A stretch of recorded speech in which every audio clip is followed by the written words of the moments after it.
En la mañana del 11 de marzo de 1973, los argentinos concurren masivamente a votar después de 8 años de dictadura.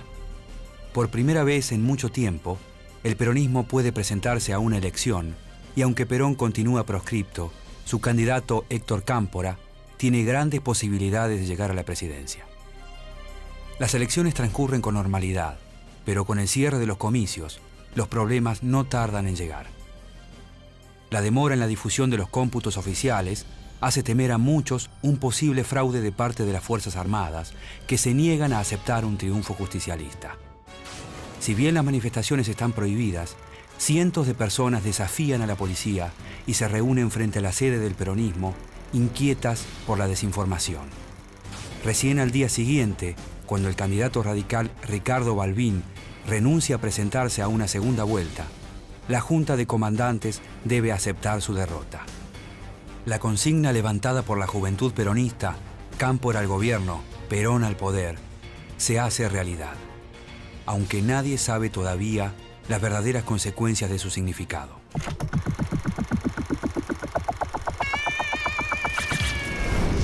Las Fuerzas Armadas produjeron la única respuesta posible. No hay enemigo pequeño ni fuerza desdeñable, porque ya no hay pueblos aislados.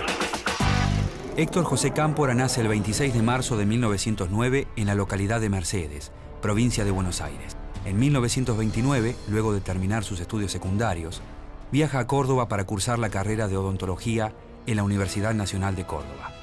Doctor Cámpora, usted integró el primer equipo universitario en 1931, Así es.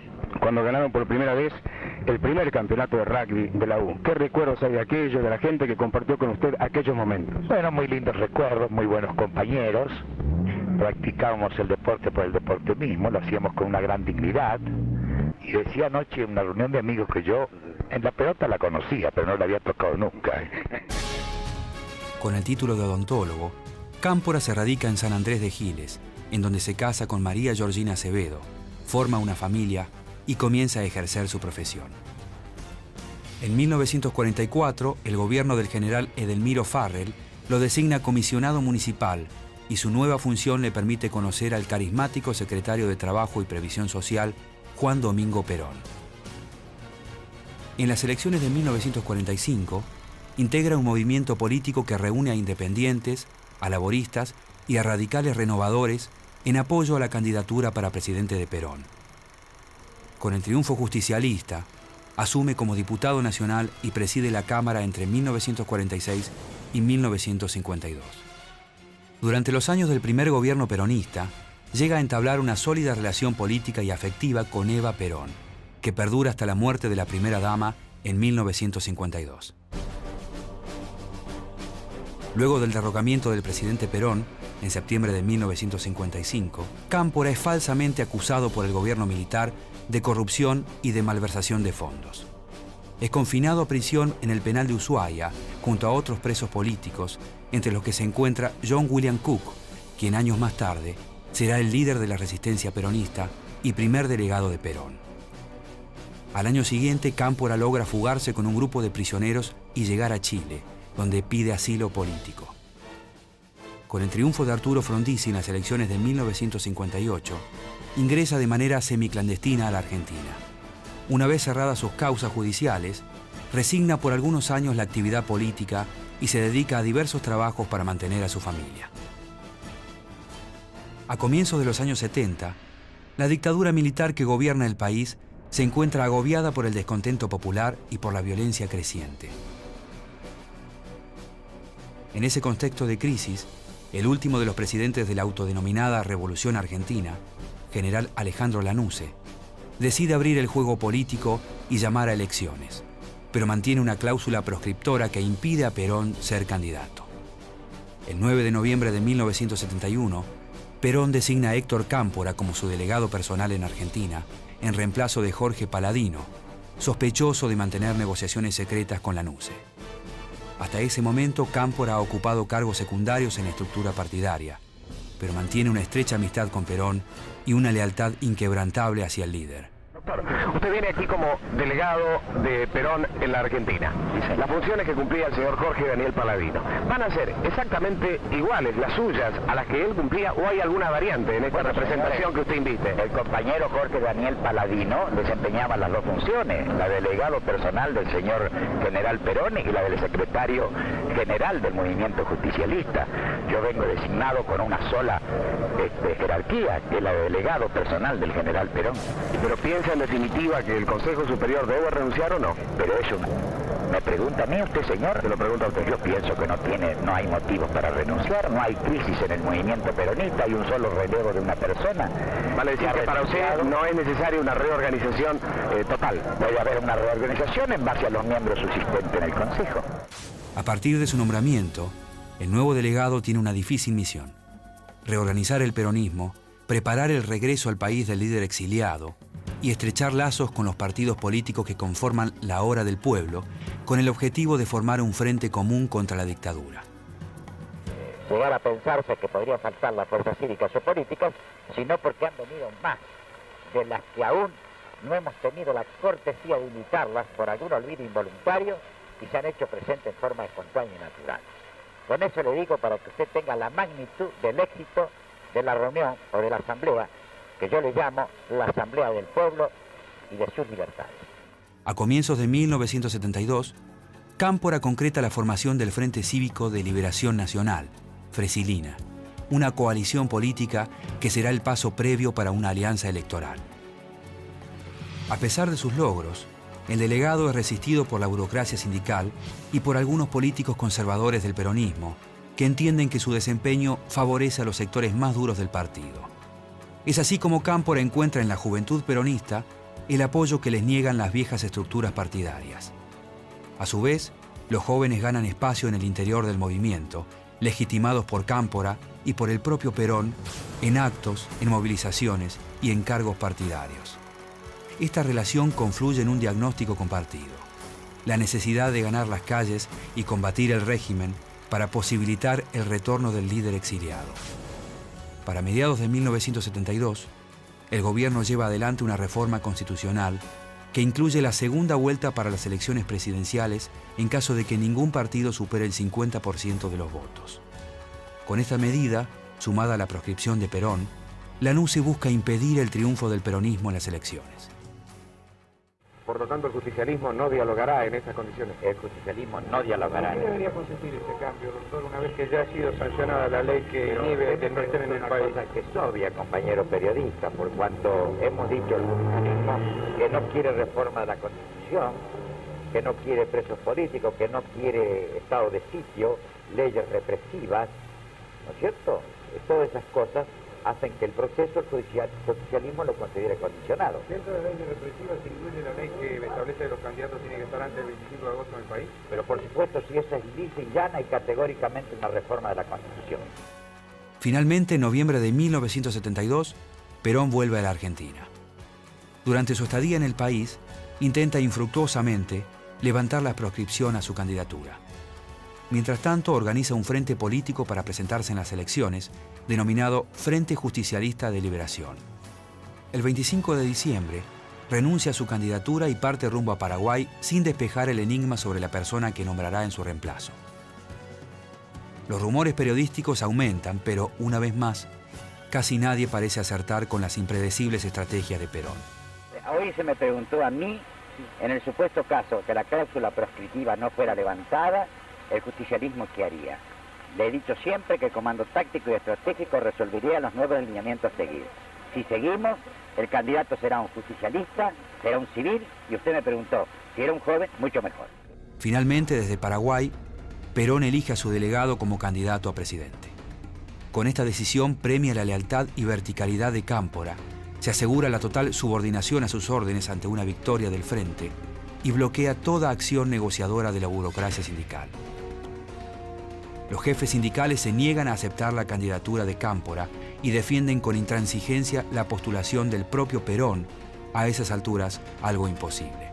Esta maniobra hace peligrar la estrategia del líder y puede conducir todo el proceso hacia un callejón sin salida. Mientras se aguarda acá en el Congreso Justicialista la llegada de Cámpora procedente de Asunción, Son varios los grupos de dirigentes gremiales y políticos del justicialismo que están realizando diversas reuniones para arribar a una conclusión sobre lo que se ha de decidir en el Congreso. Si se insiste en la candidatura de Juan Domingo Perón o si ya se define quién ha de ser el candidato a la presidencia de la Nación por el Frente Justicialista de Liberación. A pesar de la oposición del sector sindical y luego de una intensa negociación entre Abal Medina y Lorenzo Miguel en la madrugada del 16, se proclama oficialmente la candidatura de Cámpora. Llegado ese momento, la mayoría de los jefes sindicales, como Coria y Rucci, se han retirado del recinto. A mediados de enero de 1973, el Frejuli inicia la campaña electoral con un acto multitudinario en San Andrés de Giles. Durante la reunión se reproduce un duro mensaje grabado por Perón en Madrid. La cantidad de gente que se reunió en San Andrés de Giles superó todas las previsiones de los organizadores. Ya se escuchó el mensaje de Juan Domingo Perón. Juan Domingo Perón en este mensaje instó a los presentes y al país a apoyar a quienes son el candidato del Frente, los candidatos del Frente y del Partido Justicialista, Cámpora, Solano Lee. Mientras Cámpora pronuncia un encendido discurso, la juventud peronista lanza por primera vez su consigna Cámpora al gobierno, Perón al poder. El apoyo de las organizaciones armadas peronistas al Frejuli, la nueva consigna electoral y las declaraciones de Perón desde Madrid generan malestar en el gobierno. Las amenazas de una proscripción para el candidato y también para el Frente comienzan a deslizarse en la prensa. Usted sabe que en distintos niveles se ha objetado el tono de la campaña política que realiza el Frente Justicialista de Liberación. Queremos saber qué opina usted. Bueno, yo creo, señor periodista, que eso es una provocación que se nos quiere hacer. El Movimiento Nacional Peronista y el Frente Justicialista de Liberación al cual pertenecemos no incita a la violencia, sino que propugna la paz, ayuda a la paz y quiere la paz. Sin embargo, la posibilidad de que un dirigente de la juventud peronista reemplace a Cámpora ante un veto eventual de su candidatura obliga a la NUCE a aceptar tácitamente la fórmula del Frejuli. A esta altura de los acontecimientos, el proceso de institucionalización está, para el justicialismo, este es el concepto, distorsionado. Si no se diera el proceso, si en el proceso quieren romperlo, yo le abrigo muy poca suerte al país. El 23 de enero, la fórmula del Frejuli inicia una frenética gira por el interior del país. A pesar de los esfuerzos del régimen, la campaña electoral se transforma en una verdadera avalancha popular imposible de detener y los actos multitudinarios se multiplican. En esos días de movilizaciones, los jóvenes peronistas exteriorizan su cariño por el candidato, apodándolo el tío. Con su estilo franco y sencillo, Cámpora se gana progresivamente el afecto de la gente, que lo ubica al lado de las dos máximas figuras del movimiento justicialista, Perón y Evita.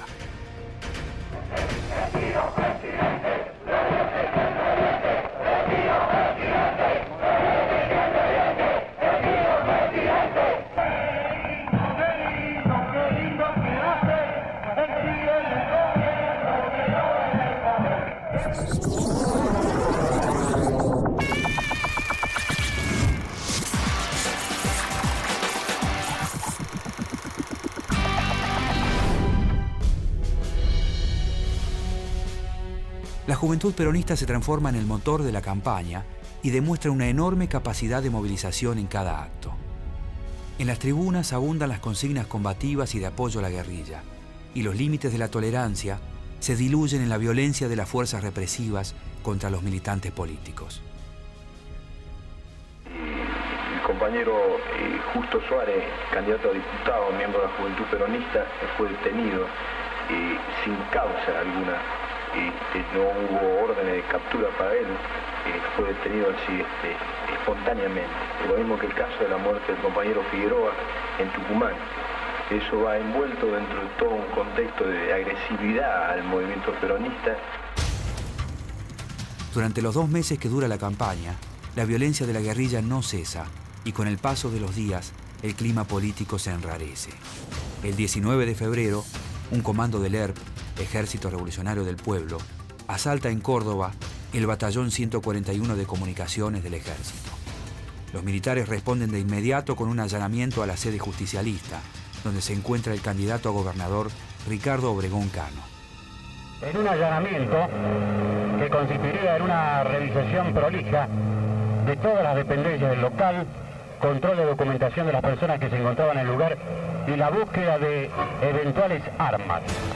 Cada atentado surgen con fuerza los rumores de una interrupción del proceso electoral y el gobierno asocia públicamente al Frejuli con las organizaciones armadas. El Movimiento Nacional Peronista en 25 años ha ayudado a la paz, ha hecho la paz entre los argentinos.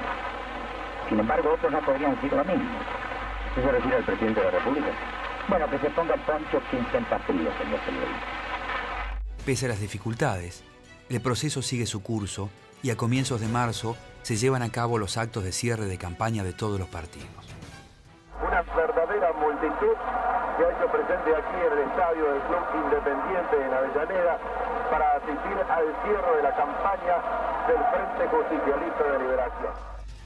Esa noche, ante la multitud, Cámpora termina un encendido discurso con una frase destinada a los militares: que nadie se oponga al triunfo del pueblo. El día para el recuento definitivo de fuerzas se acerca y ya no hay más lugar para palabras ni especulaciones. El 11 de marzo de 1973, después de 8 años de dictadura, los argentinos concurren masivamente a votar por alguna de las 9 fórmulas que compiten por la presidencia. Por primera vez en años, el peronismo puede presentarse a una elección. Aunque la votación transcurre en una aparente normalidad, los problemas aparecen luego de finalizados los comicios. Con el transcurrir de las horas, la preocupación en el centro de cómputos de Frejuli aumenta. La única información oficial disponible es el porcentaje de votantes que supera el 85% y muchos temen un posible fraude por parte de las Fuerzas Armadas. Siendo las 5 de la mañana del día 12 de marzo, nos encontramos aquí, en la sede del Frejuli, esperando declaraciones del doctor Cámpora. Va a permanecer acá donde toda la madrugada y eso estará casi un rato más hasta que aguante el físico. Muy bien, muchas gracias, doctor Cámpora. La falta de información hace crecer aún más la incertidumbre de la gente y a pesar de estar prohibidas las manifestaciones, cientos de personas comienzan a congregarse en los alrededores de la sede del Frejuli. En los informativos de las radios, gracias a los datos extraoficiales, progresivamente se definen las tendencias. El Frejuli se aleja cada vez más de la UCR, su inmediata perseguidora. A las 23 horas, según sus propios cómputos, el justicialismo ha superado el 52% de los votos. A partir de ese momento, las manifestaciones de júbilo en las calles son duramente reprimidas por la policía. Durante la madrugada, el Ministerio del Interior suspende la entrega de datos cuando se ha computado tan solo el 10% de los sufragios. Los altos mandos de la dictadura no pueden aceptar la aplastante derrota en ciernes. En la tarde del día siguiente, el candidato radical Ricardo Balbín felicita a Cámpora por la victoria y le anuncia que se retira de la segunda vuelta. El doctor Balbín en la tarde de hoy ha tenido él la gentileza, me ha hecho la distinción de llamarme telefónicamente, nos pusimos en contacto telefónicamente, me expresó sus felicitaciones, le manifesté que esta no era un triunfo personal, ni mucho menos mío, sino que era del pueblo, de la democracia, a la cual todos habíamos contribuido. Este gesto coloca al candidato justicialista como el virtual presidente electo. Hasta ese momento la Junta de Comandantes no ha entregado los datos completos del escrutinio y se niega a reconocer el triunfo justicialista. Pero al conocerse la posición del radicalismo, Lanusse no tiene más remedio que admitir públicamente la victoria del peronismo y anunciar la suspensión de una segunda vuelta. Minutos después, Cámpora habla por primera vez como presidente electo de la Argentina. El futuro de la patria debe ser la única meta para todos los ciudadanos del país, enfocando todos nuestros esfuerzos en la urgente reconstrucción nacional y en tratar de aminorar lo más rápidamente posible las necesidades de los sectores más humildes. Una vez aceptada su derrota, la Junta de Comandantes da a conocer un documento con una serie de imposiciones para el nuevo gobierno, como una condición previa para la entrega del poder. Los puntos principales tratan los dos temas que más preocupan a las Fuerzas Armadas: la violencia de la guerrilla y la amnistía general para los presos políticos. Preguntarle si también se podría conversar en un futuro inmediato sobre los 5 puntos o acta de garantía. Bueno, mire, señor, esos 5 puntos a la fórmula del Frente Justicialista no nos preocupa mayormente. Ante la amenaza de un gobierno compartido, el 22 de marzo, Cámpora convoca a una conferencia de prensa y responde con contundencia a los altos mandos militares. No es otro que el de impedir el veredicto de las urnas y marginar del proceso electoral a la fuerza que congrega a la inmensa mayoría del pueblo argentino. Lo que se pretende es romper el compromiso de garantía asumido por las Fuerzas Armadas respecto de la limpieza del proceso electoral.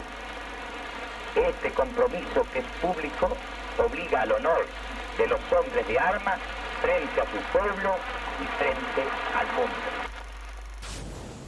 A esas alturas, el módico dentista ha superado las críticas que lo muestran como un simple delegado, sin opinión propia ni capacidad de decisión, y comienza a ser percibido como un hombre con reflejos propios, honesto y con experiencia en los andamiajes del poder.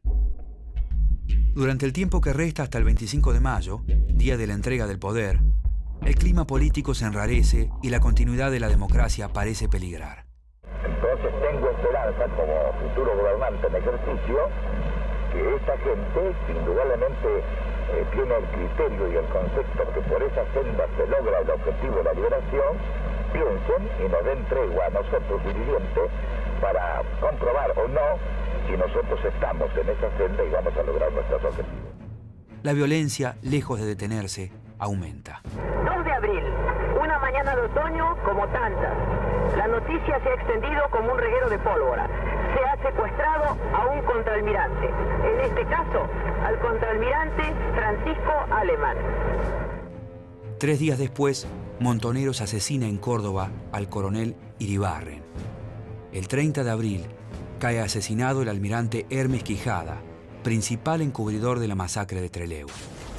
El coche estaba esperando la abertura del semáforo y 2 muchachos en una moto, uno con un casco blanco, ahora bajó uno y lo mató directamente. Y después bajó el chofer y lo tiró, pero salieron riéndose. Esta serie de atentados, que tienen como principales víctimas a militares, hacen peligrar la entrega del poder y luego del asesinato de Quijada, muchos temen un posible golpe de la Marina. El malestar provocado en las Fuerzas Armadas obliga a Cámpora y a Lanusse a pactar una reunión de urgencia. El 3 de mayo, Lanusse le asegura personalmente al presidente electo su compromiso para entregar el poder al nuevo gobierno. El 25 de mayo de 1973, miles de personas festejan en las calles el retorno a la democracia. En el Congreso, con la presencia de los presidentes socialistas de Cuba y de Chile, Osvaldo Dorticós y Salvador Allende, Héctor Cámpora asume la presidencia de la nación. El juramento solemne que acabo de pronunciar ante Dios y ante el pueblo todo de la República embargan mi espíritu de reconocimiento y de orgullo ciudadano. Durante toda mi vida política no he sido otra cosa más que un modesto soldado de la causa nacional y de la causa peronista.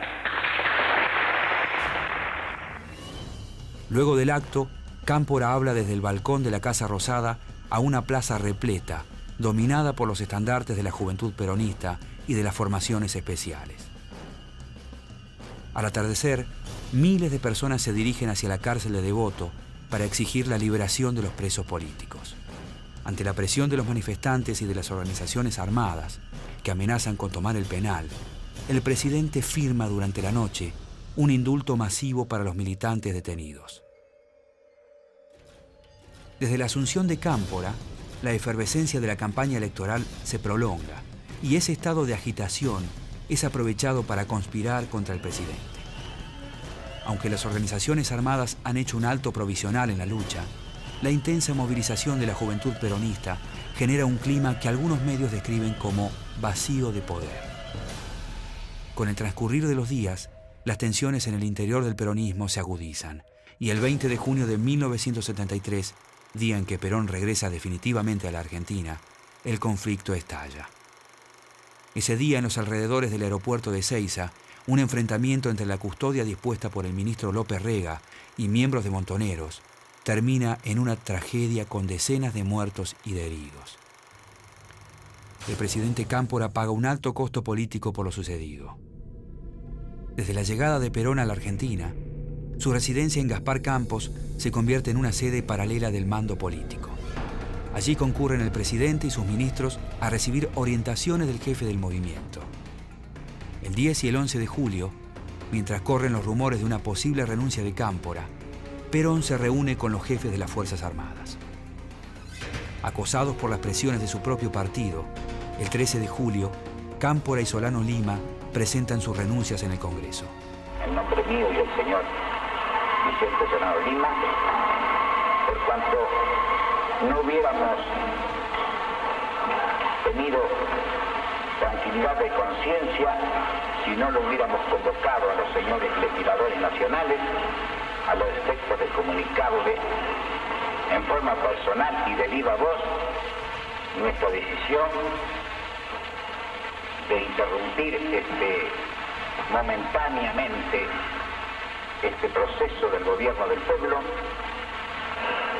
por cuanto siempre hemos pensado, el señor Vicente Solano Lima y el que les habla, que teníamos que hacer cierto aquel eslogan que en nuestra campaña proselitista sacara a la juventud, en la que se dijera Cámpora al gobierno, Perón al poder.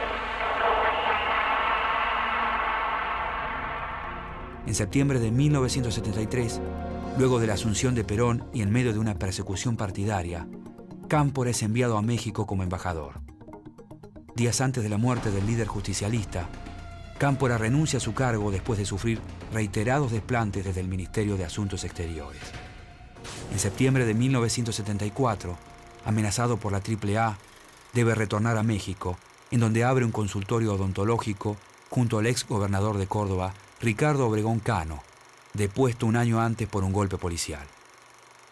En abril de 1975, Duilio Brunello anuncia su expulsión del Partido Justicialista, pero esto no lo desanima, y el 27 de septiembre de ese año, con la salida de López Rega del gobierno, Cámpora puede regresar al país.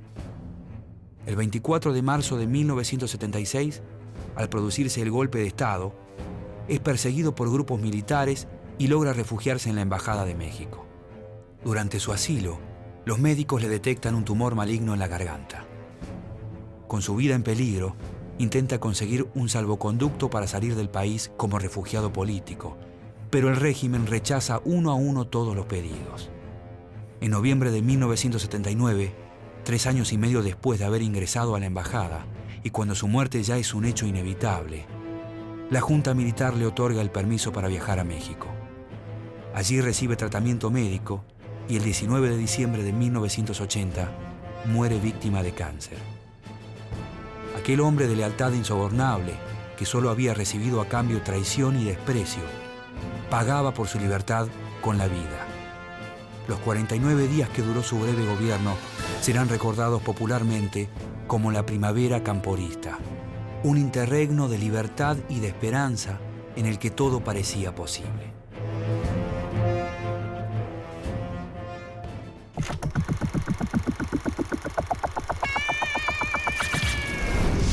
Las Fuerzas Armadas produjeron la única respuesta posible. No hay enemigo pequeño ni fuerza desdeñable, porque ya no hay pueblos aislados.